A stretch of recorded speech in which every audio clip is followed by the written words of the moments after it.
Mishnah 3. Antigonus ish socho, kibo mishimen hatzadik. Hu haya omer. Okay, so here's our word kibel. Antigonus ish socho, he received from Shimon HaTzadik. But you should know that what he received isn't what Shimon HaTzadik had to teach. Right? It's the beginning of the decline. So Antigonus ish socho, he receives from Shimon HaTzadik, Hu haya omer, and he used to say, this was his approach to life, All tiyu kavodim hamshamshim et harav al manas lekabel pras. Do not be like servants who serve their master on condition lekabel pras, that they receive a pras, a prize, a bonus.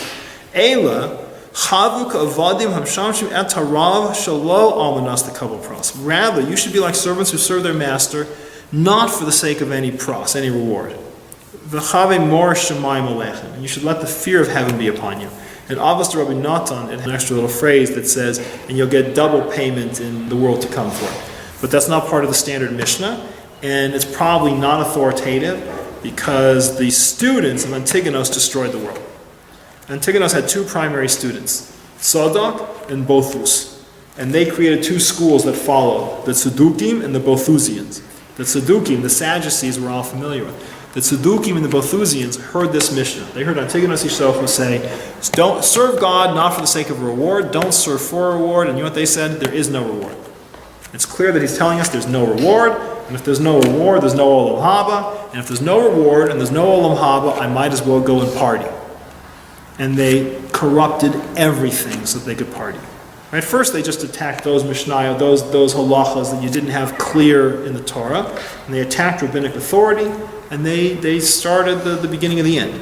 Right? They became Hellenists, they became Torah enemies, but the Tzedukim, you see all the way through the period of Rome, were the ones that are doing their best to destroy everything that we have. Because they misunderstood this Mishnah.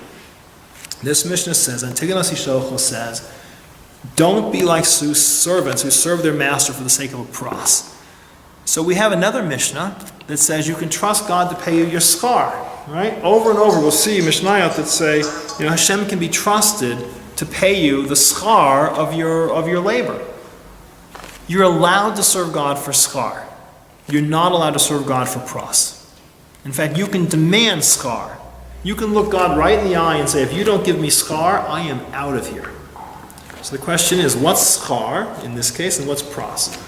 So if I hire you for $10 an hour, and you come to my office and you work for 2 hours, I owe you $20. That's schar. We made a deal. $10 an hour, 2 hours, $20. If I think you did a really, really good job, and I give you an extra $10 and pay you $30, that's pras. That's a bonus. It's a prize. You are not allowed to serve God for a pras, for a prize. You are allowed to serve God for a schar. You can demand He give you a schar, and we'll see other Mishnayot that say you can trust Him. You can count on God who will give you schar. So what is the schar? It's the same in any relationship. You are allowed to tell your wife, I will be kind and helpful and giving and loving for the schar, but not for pras. So what's the difference? It says in a relationship, the schar, the payment, is the relationship. You are allowed to tell God, God says to you, if you do a mitzvah, you'll be close to me. Right? God says, if you serve me, I'll open my heart to you. If you serve me, you'll be connected to me. If you act in such a way that draws me close, I will become close. So I'm allowed to look at God and say, I will do mitzvot on the condition that you love me. I can look at my Creator and say, I will do the proper thing on the condition that you draw my heart close to you. That's schar. You're allowed to demand that. What you're not allowed to do is say, God, I'll serve you, but you make me healthy. I will do mitzvot on the condition that I'm rich. But if you don't make me rich, and times are tough, I'm out of here. That's pras. You cannot tell your wife, I will be kind to you, and come home on time, and be respectful, on condition that you cook for me, or do other favors. You can't tell your husband, I'll be a good wife, on condition that you give me jewelry. But you are allowed to tell your wife, I will be a good husband and work hard for you on condition that you love me. You have the right to demand of your spouse that they love you, that they give their soul to you, that they connect to you.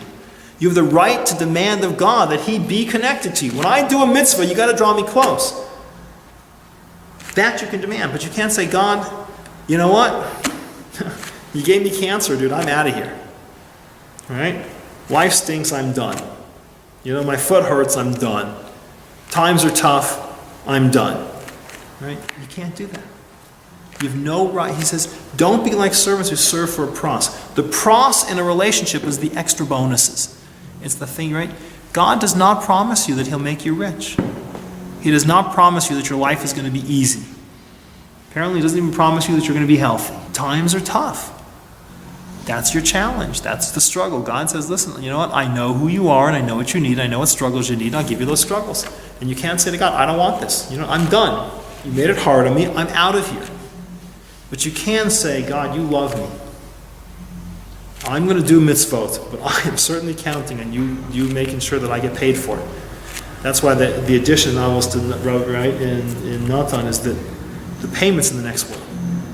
The payment is that the connection to Hashem that you build in this world, you have the ability to enjoy and take pleasure in the next world.